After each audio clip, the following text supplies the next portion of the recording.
അപ്പൊ എങ്ങനെയാണ് ഭാവി പ്ലാനിൽ എന്താണ് ജീവിതത്തിനെ കുറിച്ചിട്ടുള്ള അന്റെ ആ പ്ലാൻ പറയട്ടെ? എങ്ങനെ 12 അറിയില്ലേ? 12 എന്ത് 12? +2 പഠിക്കാന്ന് അറിയില്ലേ? ആര് +2 ആണോ? അപ്പൊ 18 ആയില്ലേ? ഒറ്റ മിനിറ്റ്, ഞാൻ ഇപ്പൊ വിളിക്കാം. ബോക്സോ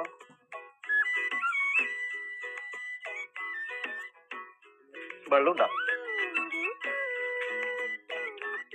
ഹലോ, മോനെ എന്നെ കേസിൽ പെടുത്താനുള്ള പരിപാടിയുടെ മൈര നീ എന്റെ വീട്ടിൽ നിന്ന് ഞാൻ ചവിട്ടി പുറത്താൻ സംസാരിക്കുന്നത്. ഞാൻ ഇന്നാ പറഞ്ഞത് ബോക്സോ വന്നു. എന്റെ തല ഞാൻ ചവിട്ടി പൊട്ടിയത് കേട്ടോ. ഞാൻ കാണിച്ചത് നാളെ